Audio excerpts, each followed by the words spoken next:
Right there.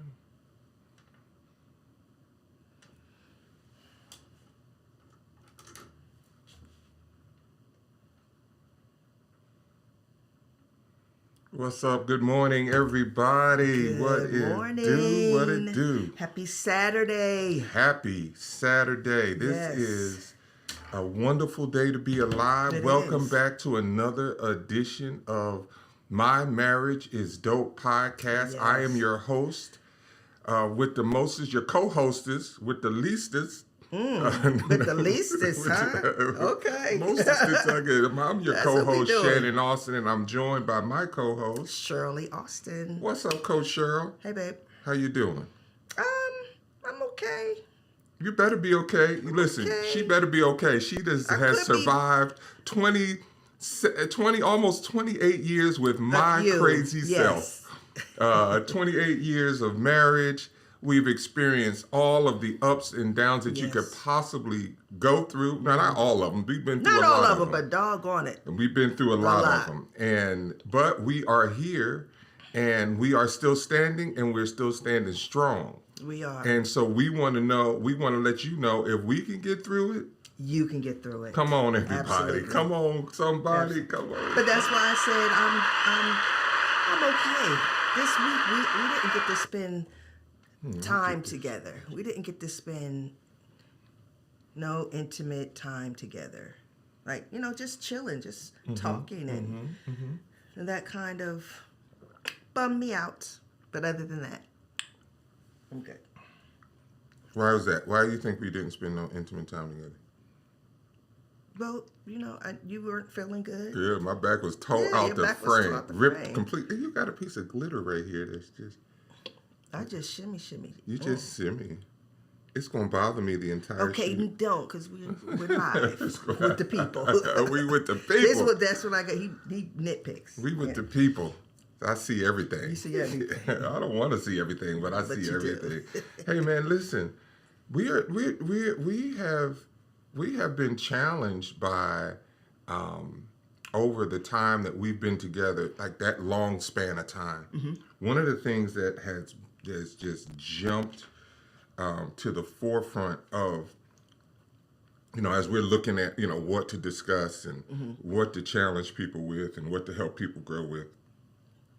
We experienced a thing in marriage that is really, really one of the most challenging things. And it's not on that list of, that top 5 things that cause divorce, infidelity, bad sex or whatever, finances, right.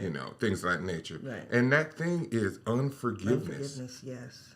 The ability to be able to forgive has been challenging. And now I hope we have some questions when we get to the Q&A.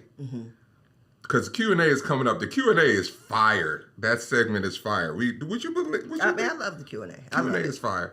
So I hope we have a few questions like that. I don't know the questions. So when it comes time to the Q&A and we start doing our thing in there, I don't see the questions. So I'm hoping that we might have something around there or whatever. But anyway, for a few moments, we're going to talk about the fact that you cannot forgive. No, I'm just joking. We're going to talk about unforgiveness, man. Unforgiveness is, man. It's deep, and it runs much deeper than we even think. Just interpersonally, it just runs so deep. Quick story. So I did a fast at the beginning of the month, and one of the running themes through the fast was forgiveness. The individual that was leading it was calling us to forgive. And in my mind, I'm saying, well, man, I don't really think I need to forgive anybody. Like, I felt like, because I don't have hate or malice in my heart, listen, things have happened to me that would cause that. But I believe I have released that and let it go. And so, but like on the third day, she said to journal. And y'all, By the time I finished journaling, when I say journaling, it is such an intimate process, and I encourage you guys to do this. I just sat there so I did the obvious, right? I wrote the obvious. Even the people that you have forgiven or you feel you have forgiven, still write those names out and write what you've forgiven them for. And I started doing that. And then I started forgiving people that I didn't realize I needed to forgive. Oh, wow. And when I say I just boo-hoo cried, I was like, oh my gosh, y'all, God What was the thing that had you so emotional? That you... So I had that you didn't realize that you have been injured by these people, or... No, I did realize I had been... So one, I didn't even realize that I had been injured by that person because they didn't mean to injure me. Right, but you were holding something. It's not even that I was holding something. It's not that I was holding something, but what they did caused a fear in me that I've been living with. Oh. And they were just playing. Oh. They were being playful with it. It wasn't nothing inappropriate, nothing like that. It was one kid, an older kid, to another, how you play with people, but it caused a fear in me, and I didn't even realize that I need to forgive that person for that. And so, I mean, I was like, God was just like opening up the door. And you just had... Of things that I needed to release. Wow. And I think that we all, like, listen, I was talking to several women this week, and this is the challenge with forgiveness. A lot of times we feel like if I come to you humbly and say I forgive you, I'm giving you a pass. I'm telling you it's okay. That's the narrative that we create in our mind. Yes. I'm saying I forgive you for cheating on me, Shannon. In essence, I'm saying it's okay. No, that's not what I'm saying, because it's not okay. In essence, I'm saying if I say that, in your heart, you'll be like, oh, okay, I could do it again. So These it are gives the a things pass. that we're thinking. Yes. What we do is we then withhold. And so we say stuff like this: I forgive, but I won't forget. That is one of the most dangerous things to say and mindset to have in forgiveness. Now, you and I, we kind of disagree on forgiveness. Yeah, we do. In a lot of ways, we disagree. I mean, it's I have my take on it. So share your take. Well, my take is my take comes from a Christian perspective, and once I realized what the purpose of how forgiveness even came about from my teaching, from my growing up in my spiritual development, I realized that it was only there to be able to give us access back to God as His creations. And when I realized that, it was like, all the things I've been hearing, like, oh, forgiveness is not for the other person, it's for you, and all of these different things, I was like, no. The reason why Christ came and died was to forgive my sins, but then as a result of that forgiveness of my sin, this is how I've been taught and what I believe, as a result of the forgiveness of that sin, now I'm restored back to the Father. And so I discovered in my personal journey that forgiveness was not just for the other person. It was for me so that I could have access back to God. And so when I forgive you, it's not just to get stuff off my shoulders and to relieve the stress and all the things that were built up because of the unforgiveness, but it was also so that we could be back in relationship again. So I don't feel the stress. I don't feel the anxiety. You don't feel the guilt and the pressure of whatever it is that you did. And so one without the other, to me, is empty. So we kind of don't disagree then. Because at one point in time, I thought that you were saying forgiveness is not for us, it's for the other person, and which is actually not accurate. But twofold, yes, right? Because there are people that Well, you don't want to be reconciled back to the people that abused you. Exactly, but Right. you were saying it's for us to reconnect with the people, Right. and I'm like, no, that's not. I will never be reconnected with the people who abuse me. Why would I do that? That's where I disagree with you. Okay, yeah, that's not even of God, but So when you get to heaven, hopefully you get to heaven and you see these people. so when I get to heaven, we'll deal with it when I get to heaven. No. Because you got to be in the right state of mind before you get to heaven. You can't take that stuff into heaven and fix and then have it fixed in heaven. That's why I have released and forgiven, but I do not have to be in relationship with you. That is not a God requirement that I have to be in relationship with you.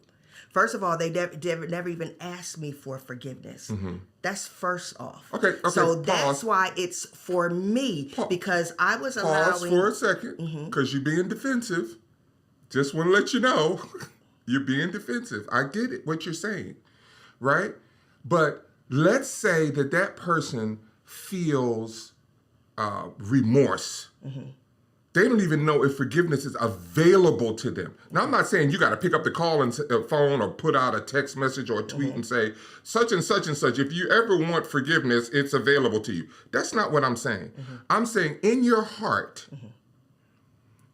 if that person ever came to you and wanted forgiveness and wanted it to be like it was before they violated you, would you be open to that? I have a right to not have people in my life. That's the way I disagree. Yeah. How can you disagree? There are people who you connect with and you're friends with, and there are people who you don't vibe with. There's no way you could disagree with that. Else there are people in your life, I'll be like, Shannon, you need to be a friend with them. You're like, no, I should. I don't. You should not. I don't want to. We're going to have to agree to disagree. Listen to me. I don't disagree. I don't want to do that. And that's okay, because everybody is not for everybody. Let me finish. I don't want to do that. I wouldn't like to do that. Right? But you don't have to either. But because I don't have to doesn't mean I shouldn't. Doesn't mean I should. Doesn't mean that means I just fall short of the standard. And we say this all the time. I'm not Jesus. I'm not God. I don't have that capacity. But I want it. I want to be able to get to that point. Because if I can't get to that point with anyone else, I can't get to that point with you. I'll still hold stuff. It'll still become like, See, you're connecting she don't deserve too, it. babe. You're talking about holding stuff. Yes, ma'am. You can let something go and not want to have anything to do with somebody because they're not your person. They're not trustworthy. They're not whatever. That doesn't mean you don't forgive them if they come to you and seek forgiveness. Those are two different things. Being in a relationship with someone and forgiving someone are two different things. Well, once again... Okay. And we're going to get to this Q&A, right? And listen, if you're enjoying this conversation, if you're enjoying what we're talking about, first of all, make sure that you do Instagram and TikTok. We're going to be letting you go pretty soon. But you can join the conversation on Marriage Inc. TV on YouTube. And make sure when you get over there, you subscribe, you comment, and you like what you let us know, right? And make sure you definitely are sharing the channel and the podcast with other people. And so we want to make sure that we understand, once again, babe, that restoration. So where does restoration come in? Explain that part of forgiveness to me. For me, restoration is... So do you restore who you want to, and who you don't want to, you don't restore? Is that how it goes? Yeah, absolutely. Oh, okay, got you. Absolutely. Because what is your definition of restoration? Would you want to get back to where we were? No, yeah, that's that. So would you want God to do that to you? Say no, no, because you caused a greater injury because He gave His Son for you. right? Jesus died for you. But the only reason why Jesus died for you is so you could be restored back to the Father. So you're saying, I want that gift. I want that gift of grace. God is only requiring us to forgive. That is biblical. And God is not requiring that once you forgive, you need to now go through a restoration process to be in relationship with them. So what? That is my right as. So wait a minute. You keep talking about your rights. It's my right to. It was your right to divorce me because I cheated on you. It was my right to divorce. If we want to talk about rights, but we're not living with rights. We are living a No. We are living, we are trying to live a life that is exemplary of the God that we serve, period. We want to be like him. That's the goal. Is that not the goal? Just because, honey. I just want to know if that's the goal. So what you're saying is if the person who molested me came to me and asked me for forgiveness, you would be okay just having them in our home and just befriending them. Listen, I'm not telling you what I can do. I'm telling you what's required of me. I'm still human. Required of you. I'm still human. I still have faults and things. I still hold. Listen, we ain't even talking about something as egregious as what happened to you. I'm still finding that I'm holding things against you that keeps us from being close. From that gets in the way of our intimacy. Right. So it is a principle that I should practice everywhere. Because if I practice it everywhere, it's reps. So if I can do it with somebody that I don't care about that closely, right? Then I can do it with you who I love and I want to spend the rest of my goal is to spend the rest of my life with you. So to me, this is what restoration in that situation would look like. Okay. Right? And remember, hold on just for a second. Keep your point. Remember Facebook and Instagram and TikTok, we're about to let you go. So get on over to YouTube so you can finish this. We got about 30 more seconds with you guys and then we're logging off. There was a point in time where if I saw you on fire, I wouldn't even spit on you. Point blank period. I would let you burn to a crisp. Ooh. Now, because I have let go and I have forgiven, you are a non-factor in my life. Me?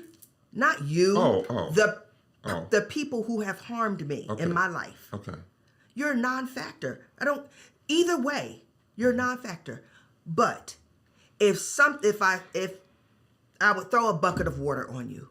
If you was on fire. I would throw a bucket of water on you. But you wouldn't. Because my goal is to be like Christ. Okay. That is my goal. But I just will not sit here and say that I am going, and I don't believe that it is a salvific issue. I don't believe that God will hold that against me because God knows my heart, that I have released them and have forgiven and let it go. But you do not need to be in my space or in my life because that would be a trigger for me, and then I can't forgive. So what about God dealing with you and your triggers? Can God relieve you of your triggers? God can. Right. So God can remove the triggers. God can heal you of your triggers. God can heal you to the point that you now you would throw a bucket of water, you would give him a towel, you would sit down and talk to him and say, "Are you okay?" Would you see? I'm not saying I would sit down and talk to. I said I would throw a bucket of water on them. Right, I'm saying, after God heals you. Listen, and heals whatever your God triggers. does. Okay. All right. But anyway, we do know that the benefits of forgiveness outweighs anything that you could possibly, the benefits of forgiveness outweighs, whether it's your point of view or my point of view, it outweighs unforgiveness. Absolutely. Unforgiveness is cancerous. And it grows and it so grows how do you work and through it grows. Well, one of the things is you got to acknowledge the hurt. You got to acknowledge the hurt, and that's the easy part, acknowledging the hurt. You gotta acknowledge the hurt. Had to let Instagram go. Sorry about that, guys. You need to go ahead and log off TikTok. TikTok. Thank you, guys. Come on over to YouTube. Come on over to YouTube. Marriage Inc. TV. See you there. Come on, guys. Got some Q&As coming up. Coming on, guys. Come on. Coming on, guys. Come on.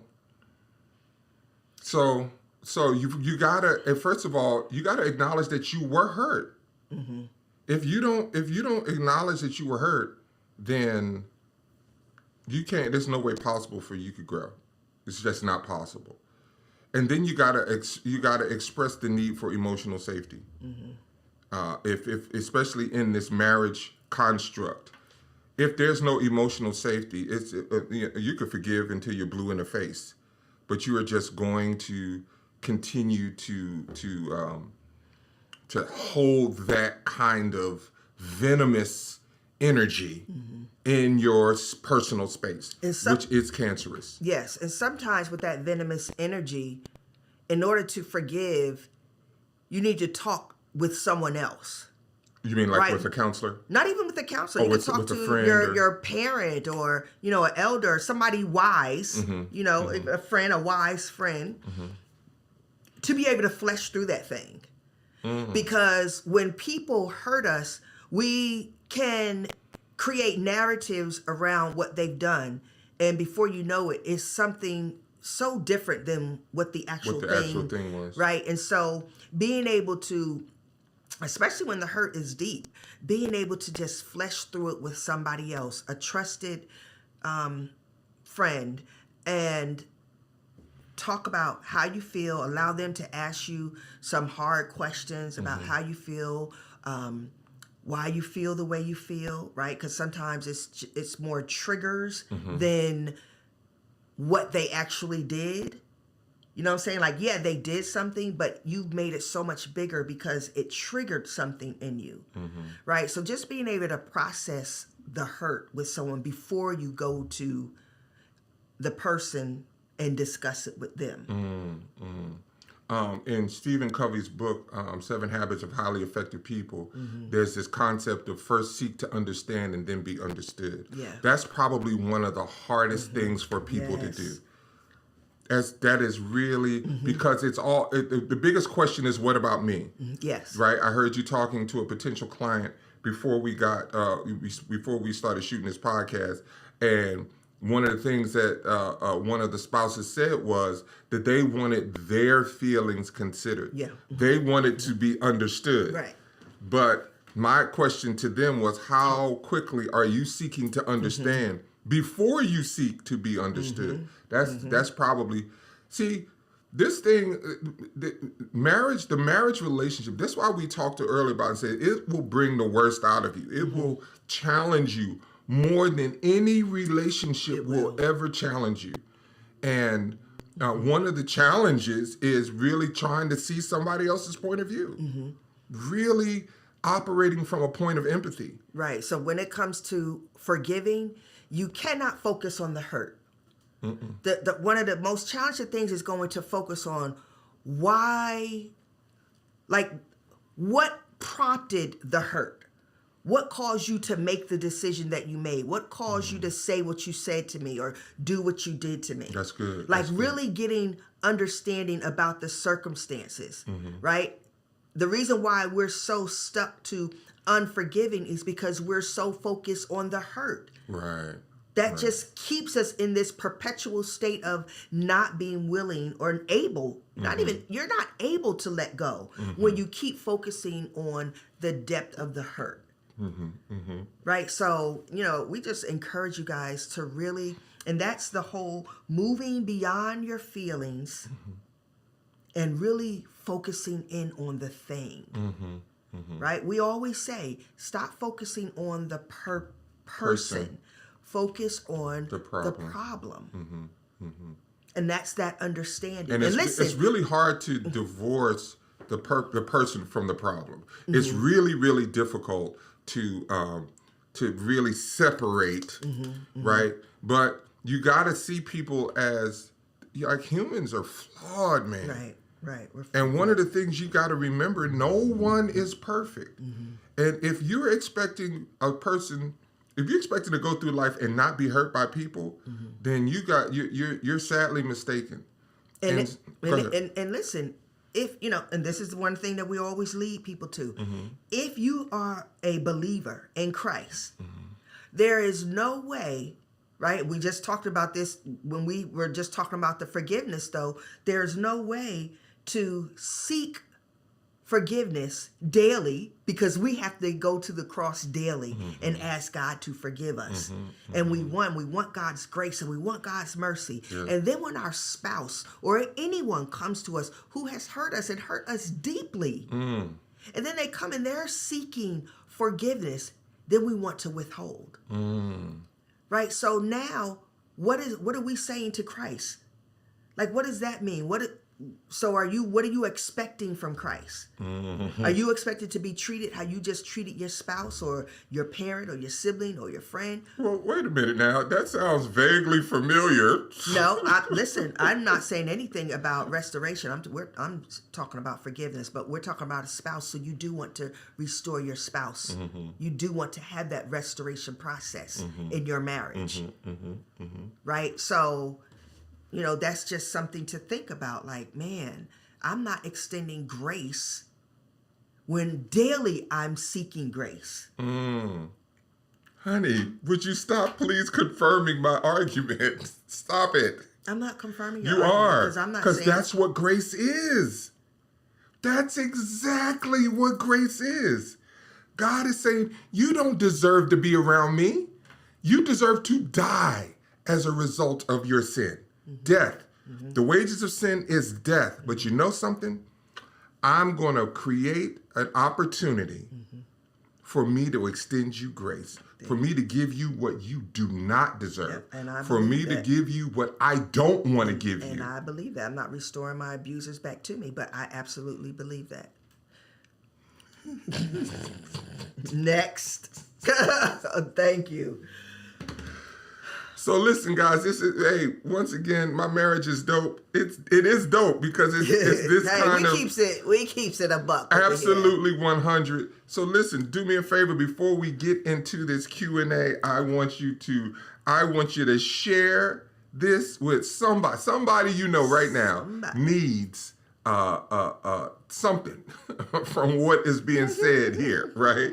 I want you to definitely jump in those comments and share. We're going to ask you to drop a question if you have a question, but definitely jump in the comments. Let us know how you're feeling about this conversation. And then subscribe to the channel because we want you to be up to date and notified when something new is dropping. And so wherever you are ingesting this podcast, make sure that you do that. You share it, you comment on it, and you subscribe. And let me say this about when we were just talking about understanding. And we're going to say this and we're going to jump to the Q&A. Okay, understanding why somebody did what they did.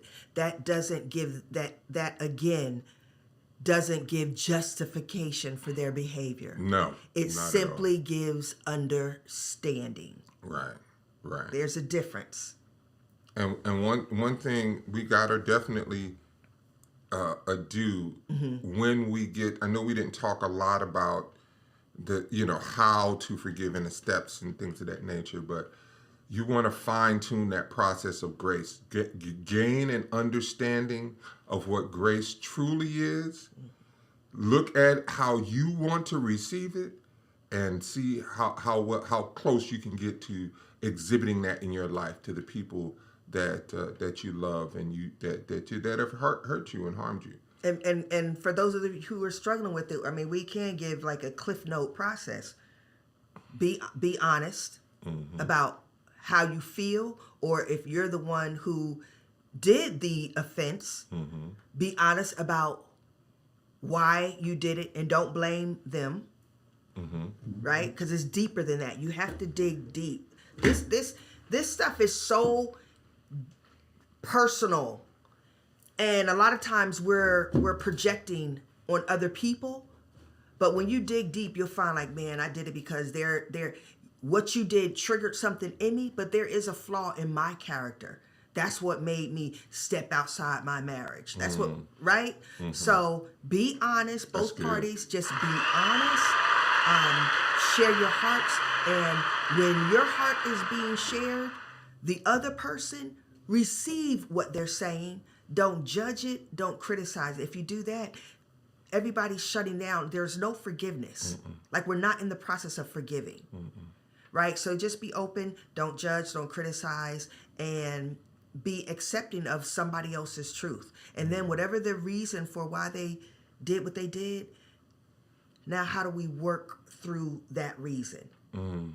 Right? So you might need a third party to do that. That's good, little mama. You can't do it on your own. That's good. Okay.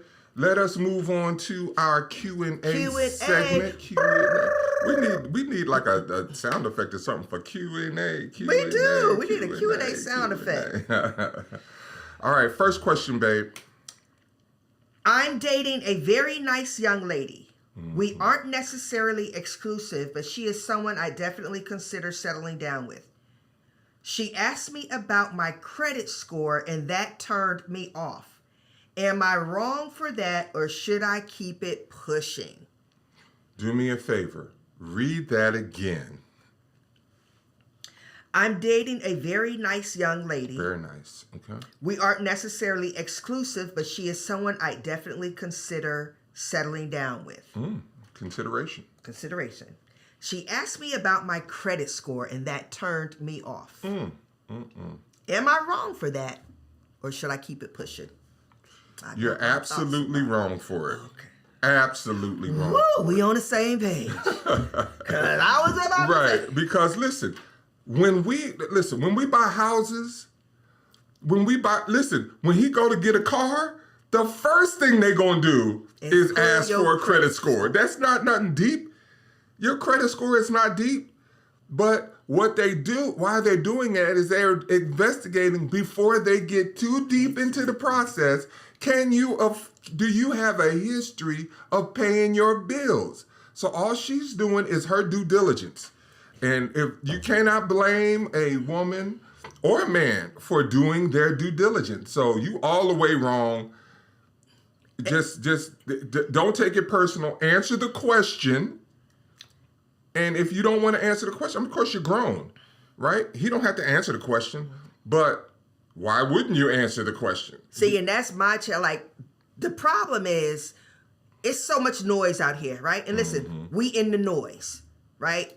Folk listen to us, people think we're crazy, whatever, right? But some of that noise really is crazy. They're pitting men and women against each other, and I'm so sick of it. All this high value this and high value that, right? And so then when somebody asks you about your credit score, you immediately go to, oh, they a gold digger, right? This warped mentality.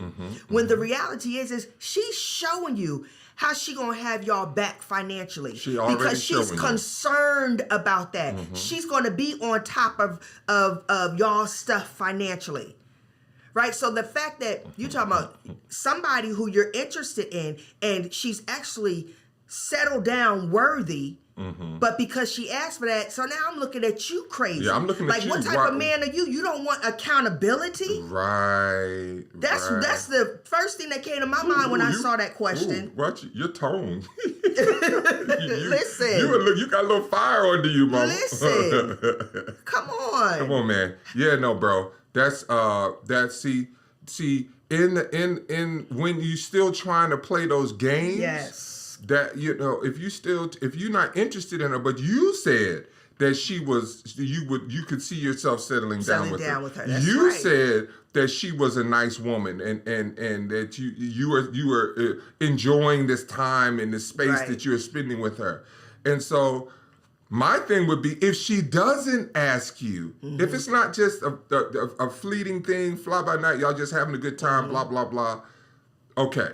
But if it's something that you would consider, that's right. If she doesn't ask you your credit score, that should be a red flag. That should be a red flag. Like Mama said, a history of discipline. That's right. Like, that's showing she's disciplined in that area. That's 9 times out of 10, right? That's why she's concerned. Okay? And then, listen, all women are going to investigate whether or not you can protect and provide. Right? So you could be buffed and looking all good and what have you. That exterior might be good. But if they dig down, now if you was like with me, when I met Shirley, I told her my credit's horrible. I don't do good with money. I gave her the game so she could make a sound decision. And so that is whether it's your credit is good or bad, it is mature for a person to ask that question.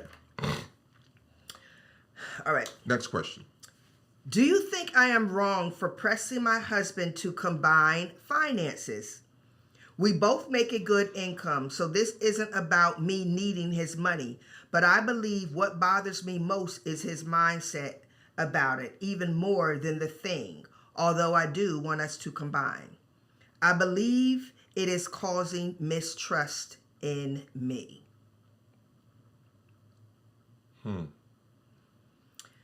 I don't hear the question. She said, is she wrong for pressing him to combine finances? I think we are to become one, period, in all aspects. So to me, it just doesn't make any sense for couples to get married. Do you have your own account and I have my own? Absolutely.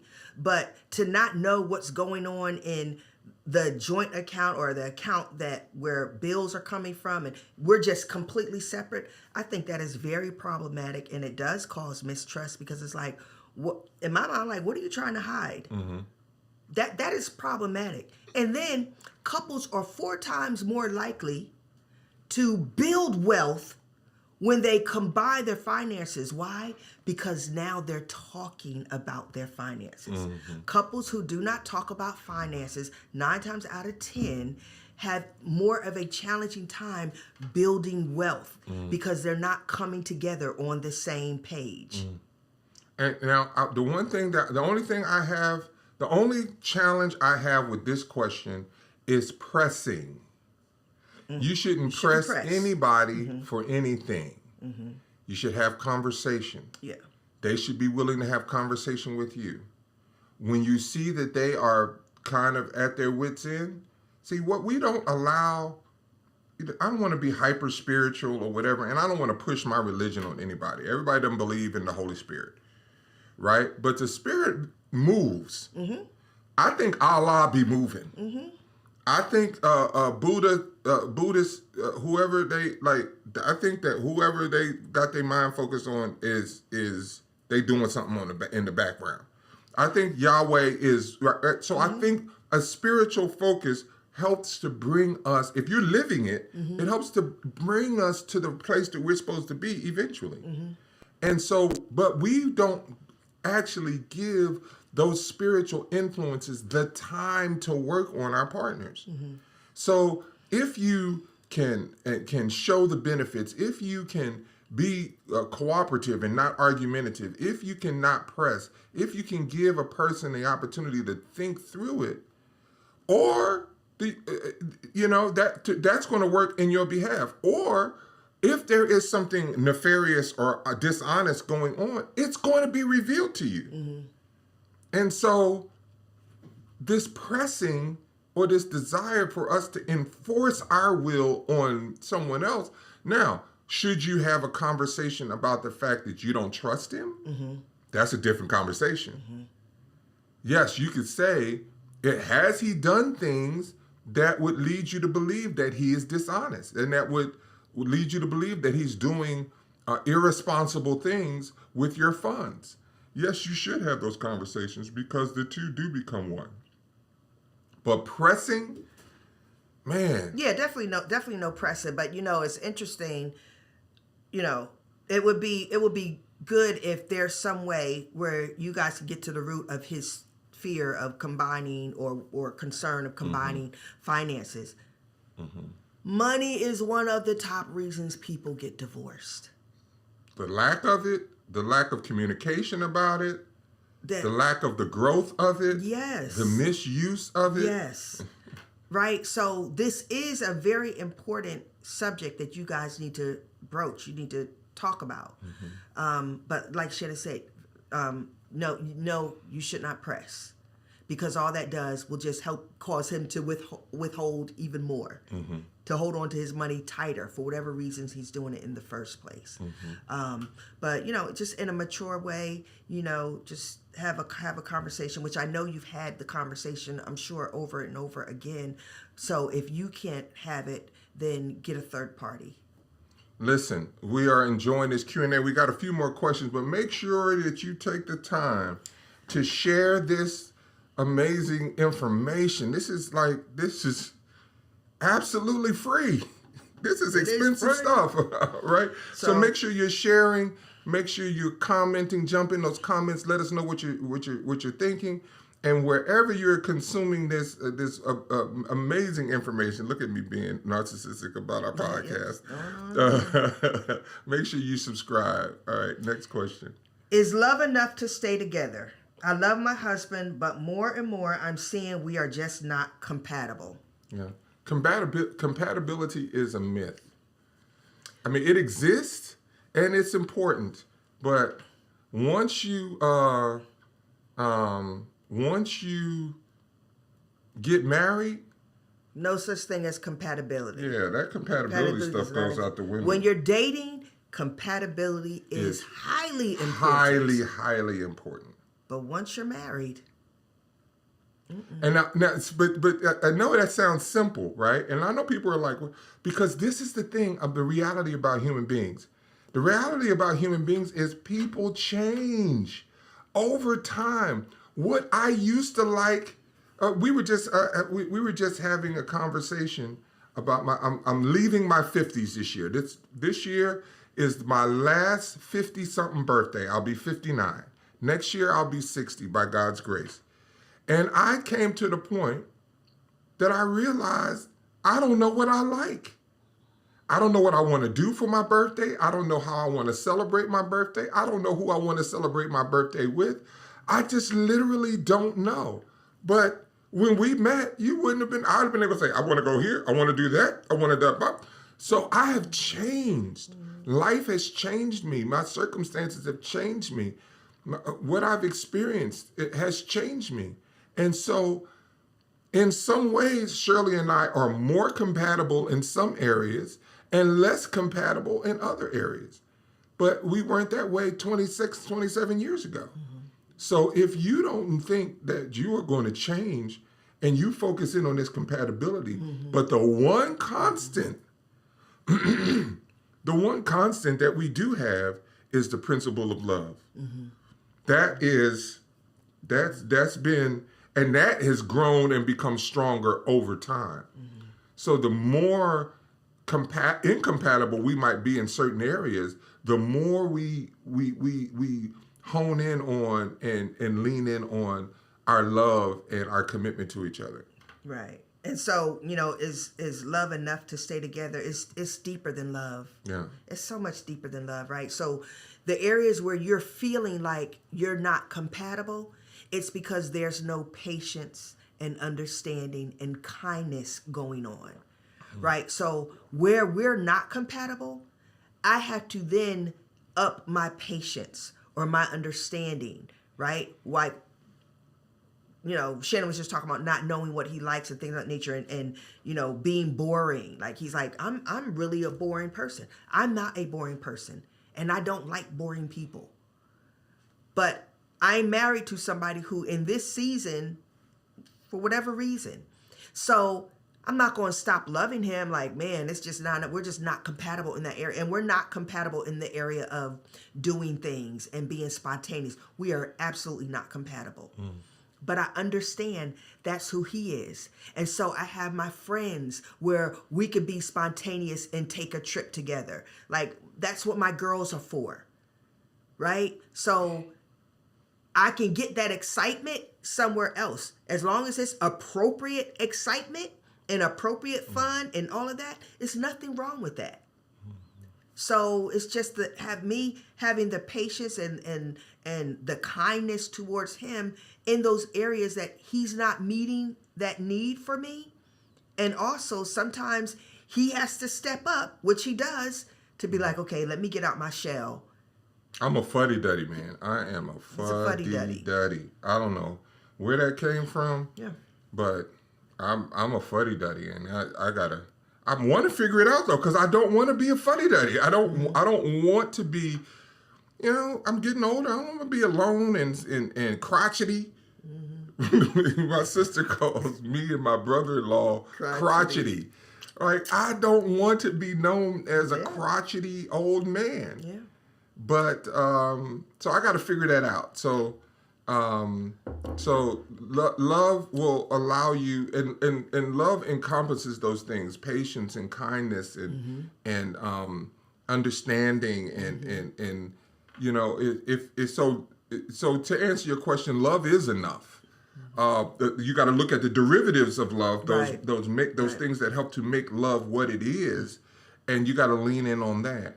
And hopefully, as you guys mature and evolve in your marriage, you will begin to find things that you have in common and be able to enjoy those things. And really being able part of the challenge in us not being compatible in certain areas is because we look at it in such a negative way. Mm-hmm, mm-hmm. Stop looking at where you and your spouse differ in negative ways, because sometimes it's going to suit your relationship. It's going to be a benefit. You understand? And so, it may not benefit you personally, but there are ways that Shannon carries. There are things that Shannon carries, certain ways that he is, and I'm like, I don't really like it. But then there are times where it is needed, and he shows up with that thing, and it was the right thing for that moment. That's just how it works. It's fitting. So we can't demonize our partner, our spouses, for being who they are. We need to just accept who they are. Accept who they are. Because guess what? We want them to accept who we are. That's it. Okay, babe. Last question or next question? Last question. What are some ways I can love my wife? I heard you on Hardly Initiated, and you talked about being the best man you can for you and your family. I really appreciate that episode with you and the guys. Thanks so much for your wisdom, King. Aww. That's special. So what are some of ways I can love my wife? Well, one thing, you have to become an amazing investigator. Like, if you don't, for you to ask that question leads me to believe that you're not paying attention. And so you have to develop for your wife a level of attention and intention that is just like on a detective level. But you have to do it in a non-interrogative way. So you want to be able to ask questions, pay attention, listen to her when she's on the phone with her girlfriend, not eavesdrop, but pay attention. Like when she says, oh, I was looking at this, or oh, I saw this, or oh, I like this. Pay attention. Definitely pay attention. It's good to be around your spouse and her girlfriends, people that she can be, or her family, people she can let her hair down around and be who she is. Because in those interactions and in those moments, you will learn a lot about your spouse. And you just have to make mental notes. Boom. Okay, she likes this. Okay. Ooh, I never knew she liked red velvet cake. Okay, she liked red velvet cake. So now you can investigate, well, who has the best red velvet? Like, for example, if I know that Shirley and I are going somewhere on a trip, one of the things I'm going to look for is where the best fried chicken is. Right? Now, we don't even eat meat like that often. But I know that she wants this, she's in this search for the holy grail of fried chicken, crispy and moist chicken and flavorful, like it's this combination. And it's like this hit and miss. Sometimes she might kind of find, she still hadn't found that place that has this, that meets that thing in her head. Well, one of the things I'm going to search for in that particular area, if it's in a place that hopefully it's a place that sells fried, chicken on the menu, I'm going to search for the best fried chicken. And one of the places that we're going to eat at is a place that I feel might have that good of fried chicken. That's because over the time I've paid attention, I've listened, I've watched her order fried chicken and be disappointed over and over and over again, right? And so it's just it might be something small. She knows if we're going somewhere and it's for me, then she's going to want to think about, okay, what does he like? She knows I like certain types of things, but she also knows I like a certain restaurant chain. She's going to try to more than likely find something, a place for us to go that has that restaurant chain, especially if it's one that I haven't been to, because I think I've been to them all, right? Even the ones that are closed. So you got to live with intention and you have to pay attention. And if you can do those two things, bring those two things together.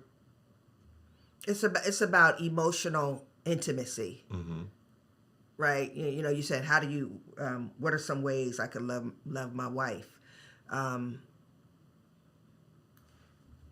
attention, really just what Shannon said, just paying attention so that you can create that emotional intimacy. Because as women, that's what we're looking for, right? Mm-hmm. We want safety, emotional safety. We want to be able to share our world. We want to be able to be whoever we are and be accepted. We want to be playful and be able to share our world with our spouse, and you listen and you pay attention instead of focusing on the game, right? And so the crazy thing is, like, using the game as an example, right? Men, a lot of men, not all men, a lot of men love sports, and they're like, I want my time for my sports. But it's like, if you give your wife this emotional intimacy, shoot, she'll set up the TV and lay out, get your favorite drinks and snacks. She'll lay it all out for you to enjoy the game,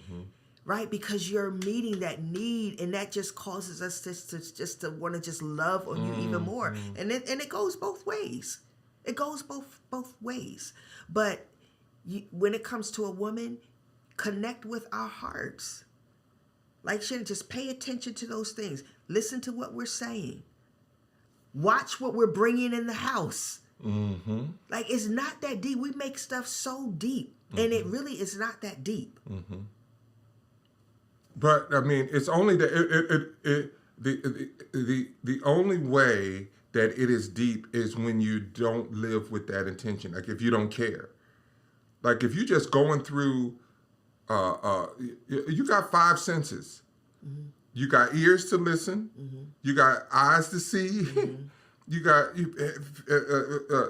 fingers, appendages to touch. Mm-hmm. You got a nose to smell, a mouth to taste. Mm-hmm. That allows us to be able to investigate the world that we live in. Mm-hmm.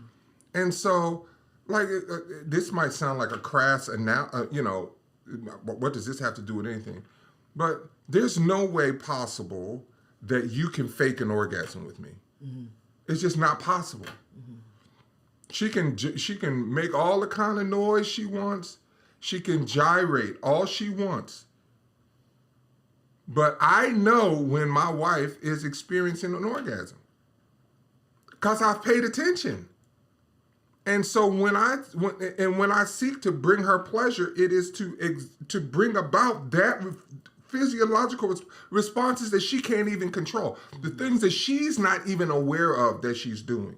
That's because I've focused my attention on that. And so if you take that and use it in other areas,